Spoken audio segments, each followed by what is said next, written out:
Delighted to be joined online by Bryan Callen, an iconic stand-up comedian worldwide. Currently at the moment, Bryan is all over our screens in relation to Complicated Apes, which has been a phenomenon all over the globe. Topped the iTunes charts in its release in March 2019. Bryan Callen, a regular on the Joe Rogan Experience. But Bryan, I just want to take you back to your early childhood. Was comedy always on the cards for the history major from Massachusetts? Well, first of all, thanks for that outstanding introduction. I'm going to have you come into every room before I enter and just announce me. That's fantastic. No problem, Bryan. I'll take that gig if you can fly me over to Los Angeles anytime. I got you. It'll be coach, but it'll be a good plan. Oh, I'm there. So I guess comedy was something that comedy was the way I negotiated the world. I was moved around all the time as a young man, as a kid. So I think a lot of it was just the fact that I had to make friends very quickly because I would have to leave very quickly. And I lived in 7 different countries until the age of 14. And my father would come home every 2 years and say, hey, we're going to Greece, or we're going to Saudi Arabia, we're going to Lebanon, we're going to Pakistan. And the way you get other guys to like you and the way you get included is sports and make them laugh. So I figured out how to be okay at sports and how to make them laugh, pretty much. It was necessity. Yeah, and Bryan, you said until you were 14 years old, so you've probably seen an awful lot of the world at that age. As a young boy, you've travelled all over the place. You probably have seen customs. You would have seen how people act in relation to different sorts of countries and the behavioural types. And were you sort of a curious young lad? Had you always had an eye for detail? Yeah, I always had an eye for detail. I love people. And one of the things that I know in my heart is when you travel as much as I did as a kid, and then afterwards, people are basically the same. I mean, they really are. I don't care whether you're in an Afghan village or you're in Paris. At the end of the day, there are basic through lines to humanity that sort of it makes it hard not to kind of maybe empathize as you get to know them, right? So you see a better part of the world, especially as a kid, because you're naive. Yeah. You know, you're not as loaded with your own baggage and your own presuppositions. Yeah. So, you know, I think that was very helpful, you know, in keeping my biases under check. Yeah, and Bryan, one thing is about stand-up comedy and writing your own material, and that's a gift in itself. It's an art form. But the whole area of impressionists and being able to sort of conduct or conjure someone's voice, did you find yourself staring in front of a TV screen when you were out in India and Pakistan, or seeing the locals and trying to mimic people's voices? No, man, look, I think I learned how to do that. I had an ear. That's a trick. So, you know, a lot of that is just having an ear, like the way a musician can hear a song. Okay, and I had that ear. I could imitate, but a lot of it was just trying to get my father to laugh, because my father had a high pressure job, and he would come home and he'd be distracted, and so to get his attention, I would, you know, come out and start speaking like I was from India or from England or whatever it was, or I would recite movies. I would recite Monty Python and the Holy Grail and things like that to make them laugh. And then I would take movies that I had seen, and instead of doing the scene, I would doctor the scene. I would add to the scene to make it even funnier. And that was probably my first experience of writing, is trying to get my father to laugh and relax.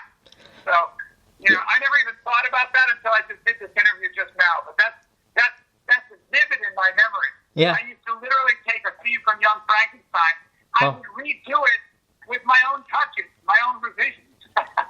Yeah, I suppose, Bryan, you moved back to the States and you went through that educational sort of cycle. You got your degree in history. We know many people who get the degree in history, what they learned, they go back and they teach. And was that what were you exploring different options at that point? Was you thinking, well, I'm going to be going as a civil servant, I'm going to be a teacher? And what made you come back to comedy? Was it always lingering in your head to say, that's what I want to do, that sort of thought process in your head?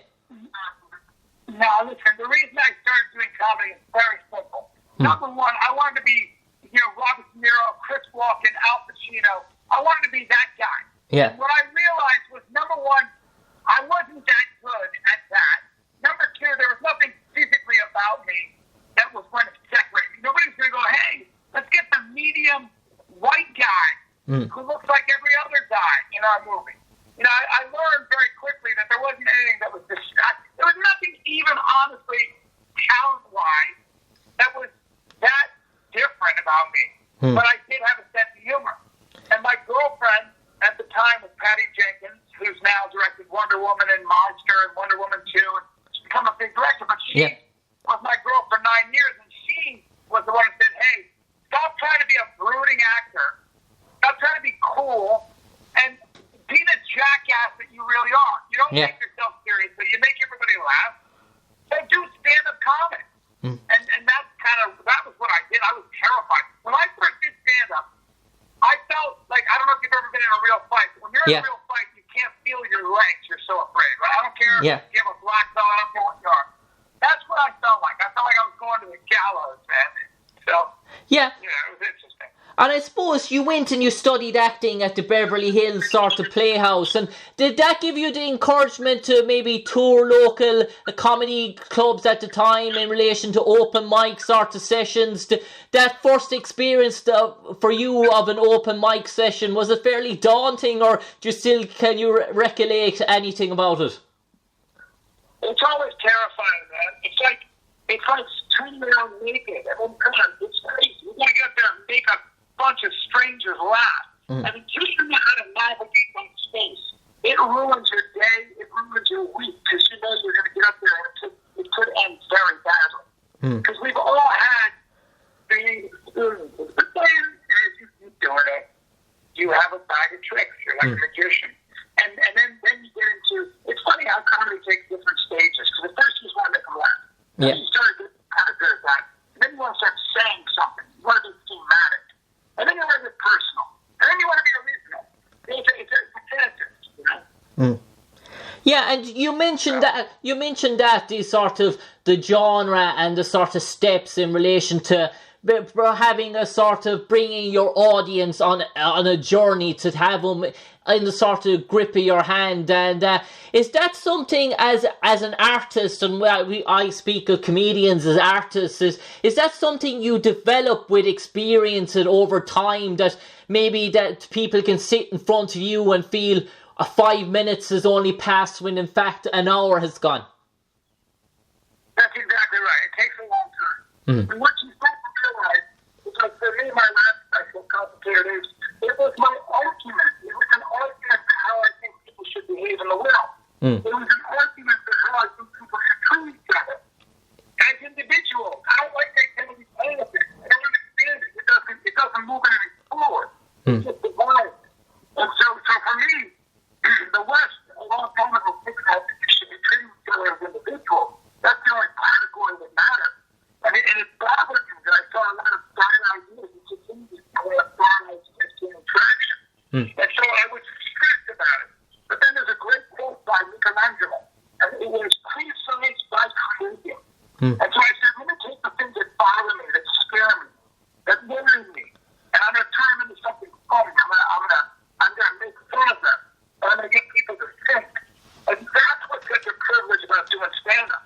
It's the fact that I'm able to put an idea into your head, but the lubrication is funny.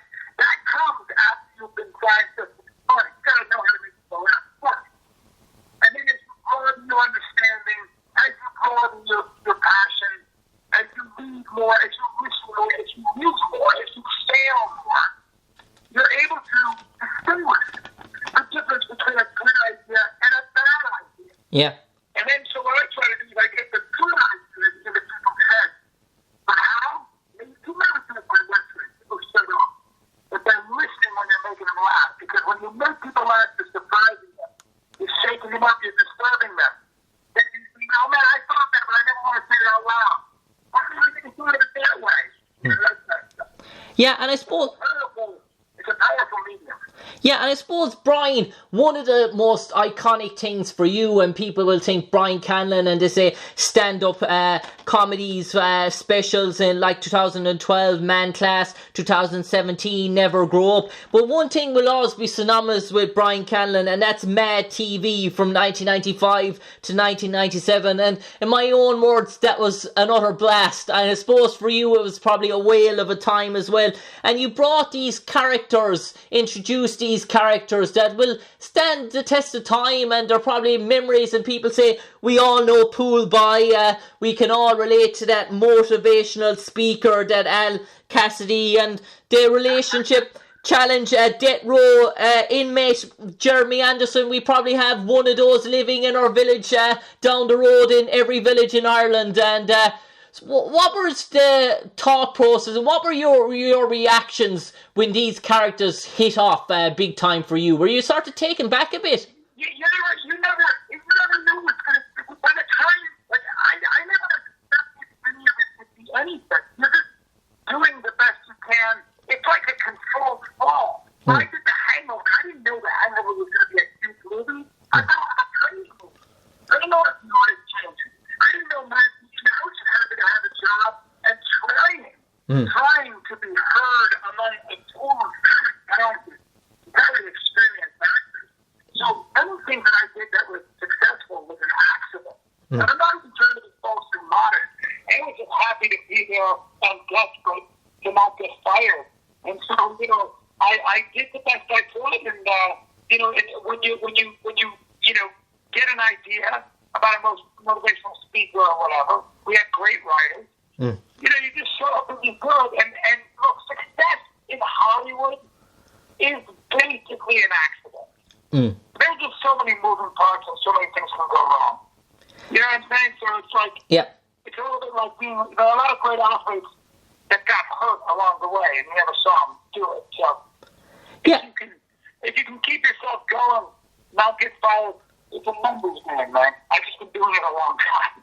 Yeah, and you mentioned you've been doing it a long time and you've toured all over the States, and in relation to Complicated Apes, we see it on our screens, we see it on our TV screens. Any idea of going across the pond with the show Complicated Apes, bringing it to the UK and Ireland, maybe London, Dublin, Cork? We've seen the likes of Chris Rock, Kevin Hart, Dave Chappelle in Ireland in the last few years. Is it a possibility we could see Complicated Apes, a sellout show here in Ireland with the one and only Bryan Callen in the near future? I would be honored, and I'll tell you why. The Irish are the greatest storytellers the world has ever known. There's a great book called How the Irish Saved Civilization, which I read, and it's about how the scribes kept all the knowledge that had been burned in the library of their lives by telling stories, by writing it down piecemeal. So the Irish are some of the greatest storytellers, some of the greatest comics, because of their history in the world. So to be able to get to Ireland, where my father's ancestry is from, would be a great honor for me. So I will do that. I've been offered to come to the UK. I'll do that as well to England. But Ireland would be a special treat, man. And I can promise you that I'll be there in the future. Yeah, and I suppose, Bryan, you mentioned about Ireland. Have you ever been to Ireland yourself? I have. I was in Limerick, and that's it. Only Limerick. But I'll tell you this: I had the honor of being trained by the great Hall of Fame boxer Wayne McCart. Wow. Rocket. And he's my trainer, silver medalist in the Olympics, world champion of Nick Mariah, went the distance with Prince Martin. And I get to train with him. I'm not worthy. I'm just an actor. And but I get to at least hang out with that guy. So it's a good time. It's a good time. And Bryan, I get a little bit of Ireland every day. And Bryan, we know you're a regular on the Joe Rogan Experience as well. And do you have your interest in relation to UFC and your interest in relation to boxing? Was that something that was a family sort of trait growing up for you? Yeah, I love fighting. I love comedy because you can't think over. There's something so authentic about trying to impose your will on another man. There's a fake your knees, your hands. You know, there's something about that that requires great courage. It requires all of you. And it requires technique and training and intelligence and spatial awareness and 1,000 other things. I've always loved it because you're not even alone against another man. And there's something beautiful about that. There's something poetic about that. And I've always loved it because it scares me. So I've always tried to dip my toe in those waters, even though I'll never be a great fighter or anything like that. It keeps me honest, and it teaches me how tough I'm not, which is one of the reasons I'll get in the ring sometimes, and Wayne owns me with moving around. And I'm not saying spar, because I don't spar in pros. I'm not good enough. I'm sure as I'm not good enough to spar someone like him. But sometimes when I put a mouthpiece in and bat me around a little bit, bat me like a child, and it's a nice reminder of how mortal and how bad I really am at any kind of combat. So it's a humbling enterprise, but it's an important one. And Bryan, I suppose it's important again. We mentioned complicated apes to 2019 Smash It, and in previous successes 2017 Never Grow Up and 2012 Man Classes, some of your special shows. But Bryan, just in relation to the comedy sort of universe, and when you think of people like Bill Bellamy, Steve Martin, Eddie Murphy, even the Southern comedians, Bill Engvall, Jeff Foxworthy. I spoke to David Kushner in the last hour as well, and you know David, his stand-up routine is pretty iconic as well. And even over here in Ireland, you have the likes of Johnny Vegas in Ireland and UK, Johnny Vegas, the Smash It, Tommy Tiernan. Do you think, are there comics worldwide that you would say, that guy's particularly funny and I would listen to him? And are you adverse to maybe comedy? Is it one big family and audience that you can get a joke from a comedy, a low level comedian in Scotland that's trying to make his break, or a comedian in Ireland that you might know or might not have heard of? And what is a comedy? Do you one big family that you can all relate to each other? It is a family. It really is. I mean, no matter where you're from, the first stand-up comic, people are very small for comedy. It's a strange thing. Think about, Jim Conlan and I, in fact, were talking about the fact that, how many people, just how many people do you think can make anybody anywhere laugh really hard for an hour straight? And we thought about it, and especially the ones that are really good. Well, we're not a lot. It's a very peculiar and difficult skill set. And so when you meet someone like a Jimmy Carr or whoever it might be, there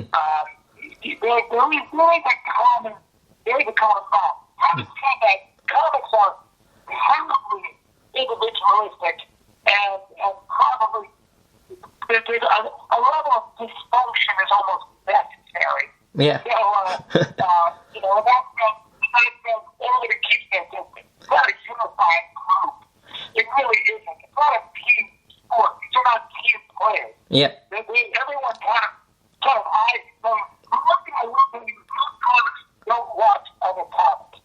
I just did a show with Joe Rogan and Bill Burr a couple days ago. And I haven't even watched them for about, I thought of it, I can't remember the last time I watched them, and I actually sat and watched their set. It was really enjoyable. But I haven't done that in years. I would think that would be, every time we see each other, it's like a race to come up, and we caught the tail end of what they're doing. So, it's a strange thing, but no, it's still a fraternity. It still is about the pride.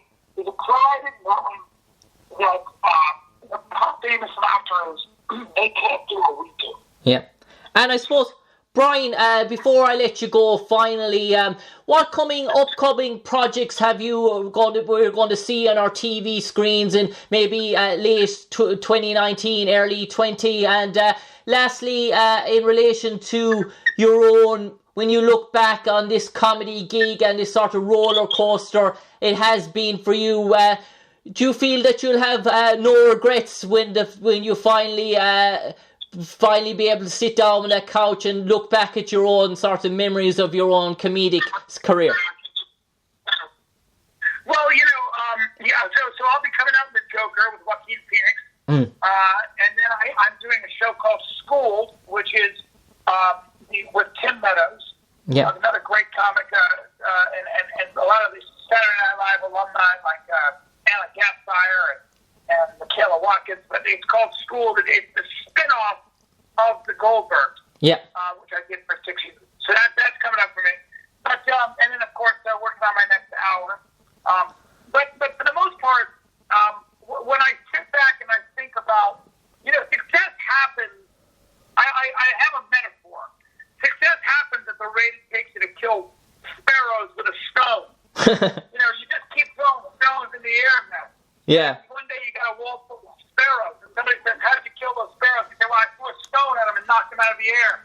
Somebody says, "You must be the best stone thrower in the world." Well, no, I just threw stones for 25 years, and I got an average of 3 or 4 a year. So that's how I look at success, and that's how I look at my career. It's not like it's some grand, I'm not at the top of the mountain. I don't think I can't foresee myself ever sort of stopping. I'm not sure what I would do, and that's not even the idea. The entire idea for me, I want to look back on my life and think I expressed myself originally. I was original. That's what I want. That's what drives me. Nothing else matters. No money can help you. No agent. No status. No attention. No woman. No nothing. It's up to you. It's a solitary fight to be original. Yeah. That's my route. And Bryan, on that note, full of negativities in relation to what you don't need and what you do need, Bryan, an absolute pleasure talking to you. We wish you all the best in your future endeavours. We'll hold you to your word that you will visit our shores here in Ireland in the coming time, so we can see complicated apes before our own eyes. Trust me, it's an absolute laugh a minute, a second. I'm nearly in tears whether I was crying or laughing. That's how good it was. Bryan Callen, an absolute honour for me, Jim Conlan, to talk to you, and take care, mate. You're a good man. Thank you, sir. I appreciate it. No problem. Take care.